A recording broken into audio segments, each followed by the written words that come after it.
agriculture. It was set up by Lincoln in order for the farmers to have a voice in the commerce.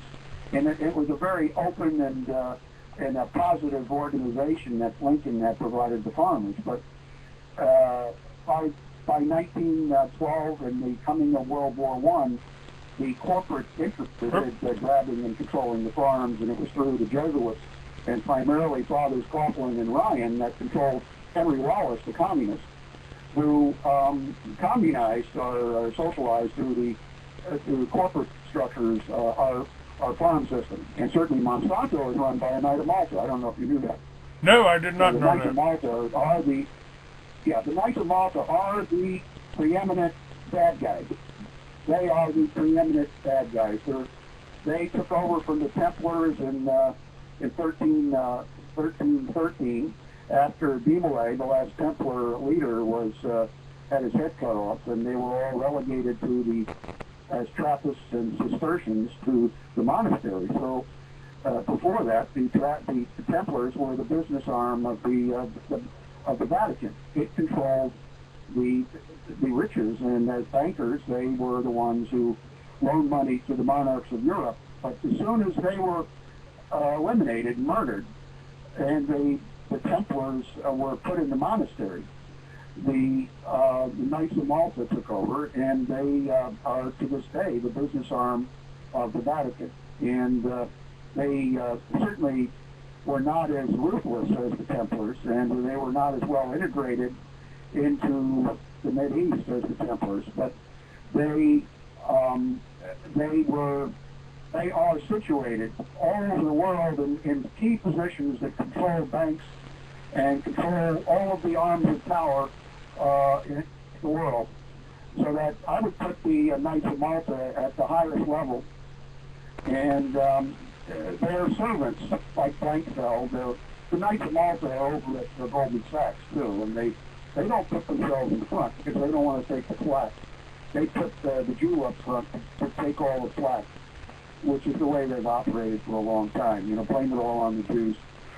And that way, if you're running things, you never want to be up front. You want to put a flunky up there to take the rotten apples, the rotten fruit in at the speeches. So I locate most of our evils at the door of the Knights of Malta, and the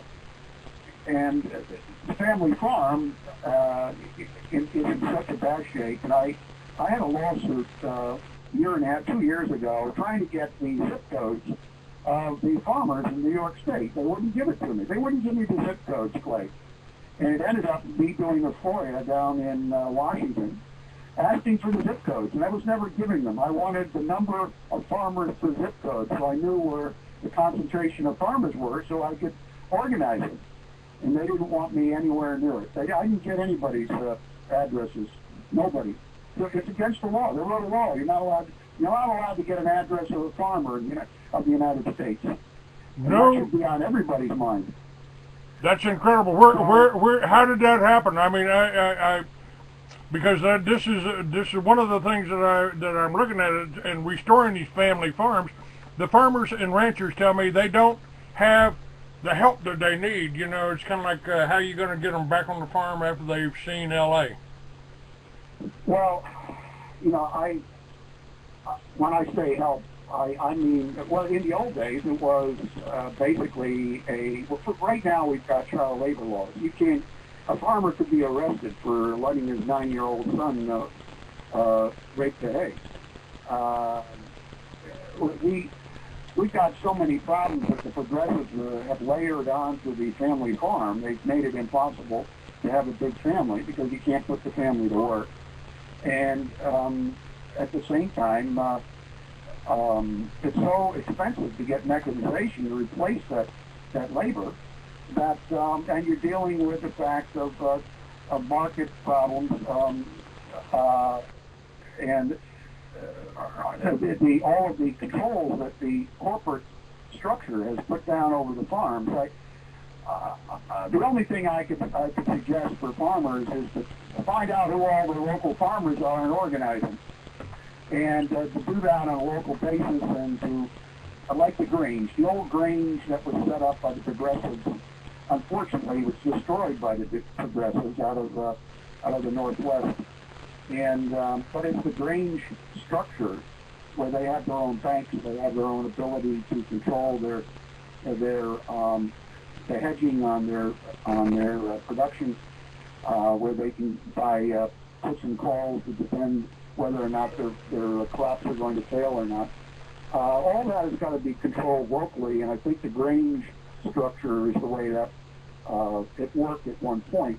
Everything's out of control now, Clay, and I would say that the best a farmer can do is to organize locally and to get a structure going where they can make their own energy and guarantee that they have sufficient amounts of food and defense that they can defend themselves. Because we're going into a period now which it looks like hell to me.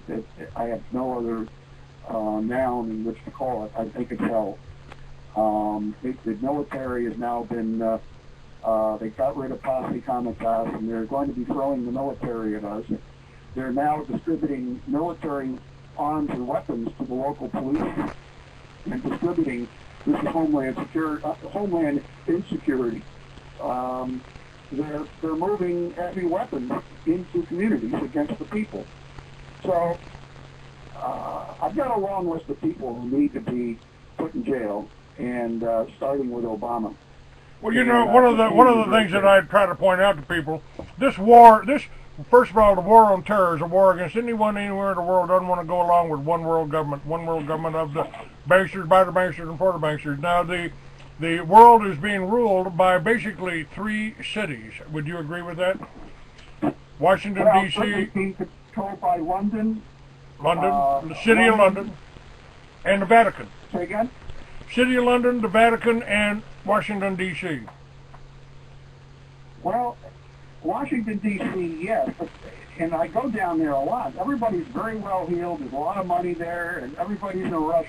But I think New York has historically played a much more important role.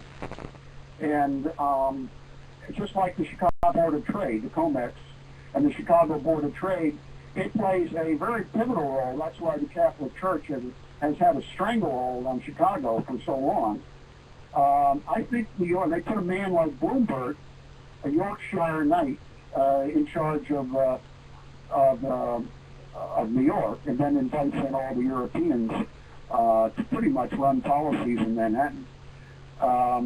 It's a real toss-up. I would say that Chicago and New York play a much more important role than Washington. You know, they're moving Washington out to Colorado Springs. And take advantage of the underground bunkers there? They're definitely moving governmental functions out of Washington. And certainly Colorado plays a greater role in much of the bureaucracy. But the drama, I guess, is in Washington, if you want to call it drama. And they should all be gathered up and thrown out of an airplane from 30,000 feet. But you can't get them all on one plane. That's the problem. Well, look, I think that the command and control structure is, and you say the Vatican. Well, the Vatican City, yes, it's important, but people don't realize that, Clay, and it's very hard for people to come to realization that the Vatican is playing such a crucial role in economic policy. And they would turn and say, well, it's Berlin, you know, it's Merkel, or it's Paris, or but I agree with you that the Vatican is playing a crucial role in economic policy and political policy, and that certainly London has been serving Rome for a long, long time, ever since Henry VIII refused to pay his tithing, and the Pope refused to give him a divorce. I mean, that whole split in the church is quite remarkable. But you know, after all Protestants are merely unhappy Catholics, Clay, and Vatican II. It brought them all back together again. They're all one, like, was it King, what's his name, the guy, the gangbanger, the King that says, can't we all get along? You know, that the Pope was just saying, well, can't we all get along? Well, it's sickening. It really is sickening to see what's going on, all these supposed religious leaders groveling, kissing the ring of a Pope. Yeah, I would say Rome is playing, or the Vatican's playing a very crucial role, along with Washington and London. Of course. Now, what is the relationship? What is the relationship between the Vatican and the Jesuits, the Black Pope? I did a story on him a few years back, but I'm sure they've changed by now. Well, Clement, first of all, Paul III in 1540 made the Loyola's military company his personal militia, so that the Jesuits were his personal militia. Thomas More had his head cut off 5 years earlier. He was the chancellor and cardinal under Henry VIII. And when More had his head cut off, the Inquisition collapsed, so that they needed a more firm and military operation against the Reformation. And Loyola and Xavier and his other internal, the Knights, the mercenaries, were brought in there. They became the Pope's militia in 1540. They were put in charge of the Inquisition, which they put together the Council of Trent, which laid out a military operation against the Reformation, and the Reformation is ongoing to this day. It's nearly complete. It's nearly complete. What do you see as the goals of the Catholic Church? I mean, we're almost being put into what was called by a Master Mason the Third World War with the Muslims, and I see the Jews controlling the media, manipulating the Christians to go to war with the Muslims. At the same time, we're being invaded not by Muslims but by Catholics from Mexico. What's their ultimate goal? Well, I mean, the Jesuits, what Loyola did was to go to Jerusalem and prove to the Pope that he was a worthy fighting military force, and that's why they were made the Pope's militia. The Pope wants to control the real estate of Jerusalem. The Pope wants to be Jerusalem. That's where they want to be. And their problem was that they were fighting the Orthodox Christians. And the whole battle between Constantine and his brother in Rome, and the fact that the Orthodox were located in Turkey, which was Constantinople, the Romans were always at odds with the Orthodox Church and the Eastern Church, and they had a fighting arm which the Romans had contended with previously, and it wasn't until they were able to put together their own local fighting force through Muhammad, and Muhammad was put together as a messiah for the Arabs by the Augustinian Brotherhood. The Augustinian monks put Muhammad where he was in the 600s. They wrote the Quran. They put him together with his first wife, Khadijah, who was a Roman nun, a very wealthy nun. Her first daughter was Fatima, who was Muhammad's favorite daughter, and they named Fatima Portugal after that, and the Jesuits created the Fatima prophecy with it. So that I see the entire Islam organized around the Quran and Muhammad as an army poised against the Eastern Orthodox Church, which by 1054 the Romans were able to go in and destroy and slaughter the Christians and the Eastern Orthodox Church, slaughtered them, literally slaughtered them. But then they were left with a fighting force of the Muslims. Once they dispatched Constantinople in 1054 by the Romans, they were then facing a very powerful Kurdish presence in control of Islam, and Saladin, who was the most fierce of all the Muslim fighters in the Crusades, was a Kurd. He was not an Arab, and that the Kurdish group was divided up in 3 or 4 countries now. But the problem was for Rome was to try to control the real estate and the land bridge between Africa and Asia, and be at the center of commerce. And that's what they wanted then, and that's what they want now. The problem is you had national states in the way of the Roman intention to do that. You have the Muslims who had gained their own power through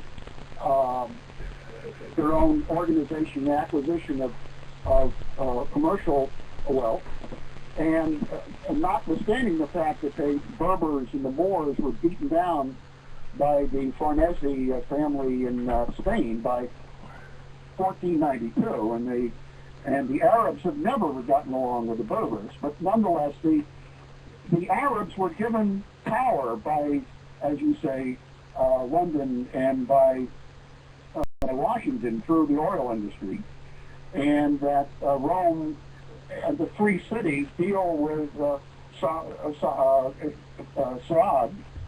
who was a member of the Golden Fleece.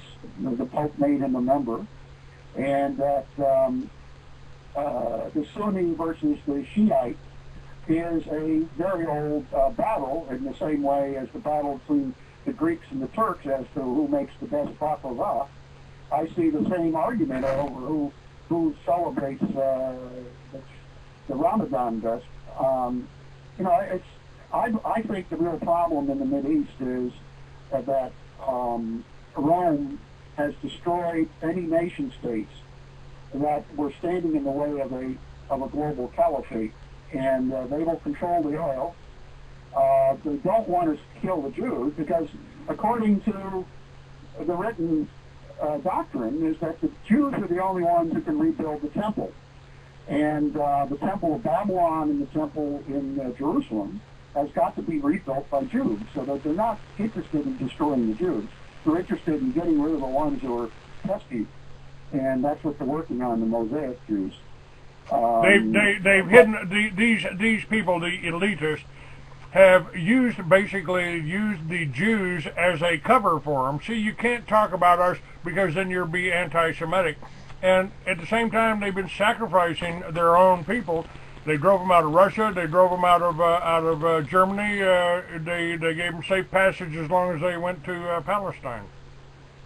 Well, in order to really understand, a friend of mine, Barry Shamus, a Canadian Israeli, told me the story about Shabbat Zvi, who was a dervish, who was one of the members of one of the tribe members of the 10 tribes of Israel, and I guess there are 2 more tribes to the south, the Judah, but that the Shabbat Zvi had a different take after they were spread out of the destruction of the Second Temple, and with Hadrian in the Second Jewish War slaughtering 500,000 Jews and scattering them and banning them from ever returning to Israel again.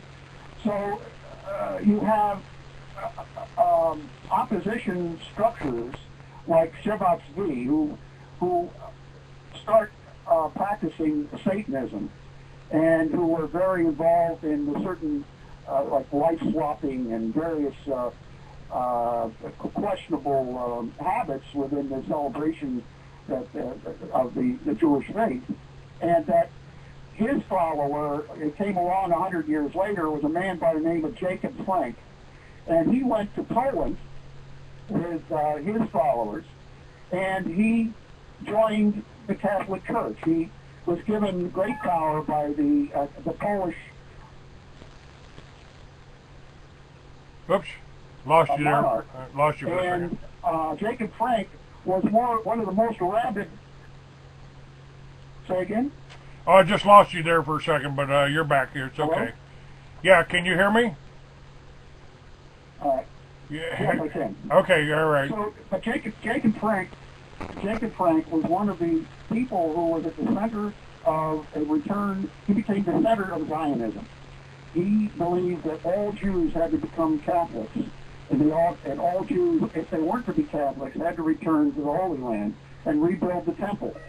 And that the Mosaic Jews, who under the Talmud essentially say, no matter where you live, you honor the country that you live and you live in, you serve the country you live in, and you render unto Caesar that which is Caesar's. The Zionists wanted to drive all of the Jews back to Israel. And those who did not do that were essentially cremated. They were thrown into the ovens. And I see the Frankist movement as at the center of the whole Nazi movement. And it goes to the beginnings of the Muslim Brotherhood and that whole period when the Thule cult was reworked, and it ends up being the SS and the Knights of the Holy See under the concordance between Vatican and Berlin, and they're essentially represent a re-emerging Holy Roman Empire, but that the whole focus of all of this by the Zionists was to return to rebuild the temple in Jerusalem and to smash any Jews who would resist that. A very serious problem, and it's misunderstood according to Barry Shamus, and that they represent a very insidious force which are working like Shimon Peres is a Frankist and is Jesuit trained and is a very evil man. But I don't see a monolith as a lot of people see. And for instance, John Kerry, his name is not Kerry, it's Cohn, K-O-H-N. He's Jewish. He is a Frankist. His family converted to Catholicism. Madeleine Albright, who was a Catholic, was a Jew.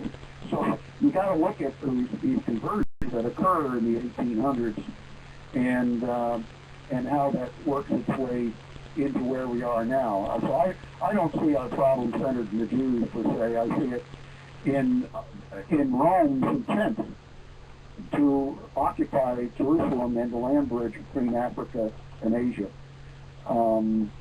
It's not a simple question, Clay, as you well know, but it comes down to it that people really have to control, be self-sufficient in both energy, food, and their own defense, and at this point be able to resist and to go with the flow.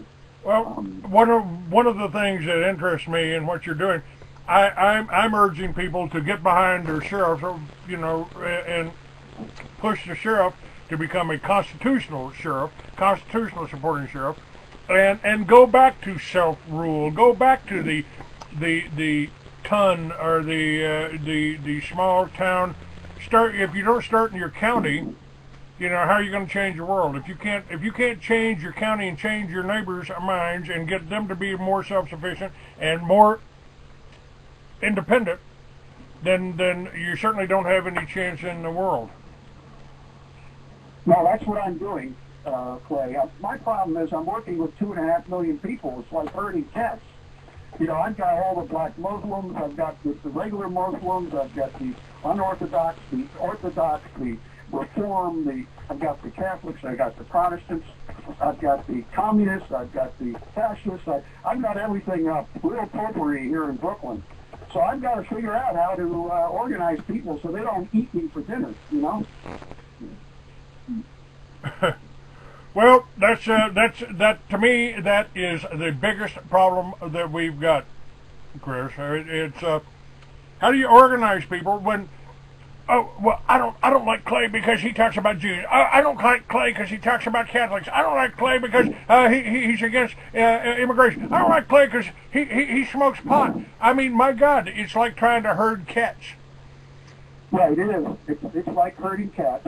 But see, it all comes down to, are we a country of laws or are we a country of men? And that's what I keep on telling people. we're a country of laws, and we have laws, and they're not being enforced.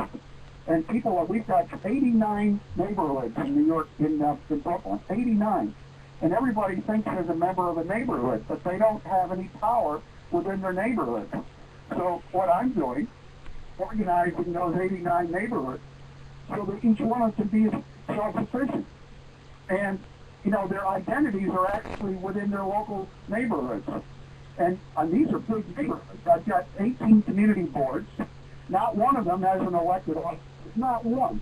Each community board has 130,000 people. And not one elected person. Now, and within those 18 community boards, there's 89 neighborhoods, which is really the strength. So when you talk to people, you say, what neighborhood are you from? And you say, who's your neighborhood leader? And you talk to the leader. And I don't care whether they're communists or fascists. I don't care who they are. The point is, are they willing to be self-sufficient within their own neighborhood? I don't want them telling me how to live, and I'm not going to, by God, tell them how to live. And I think they appreciate that.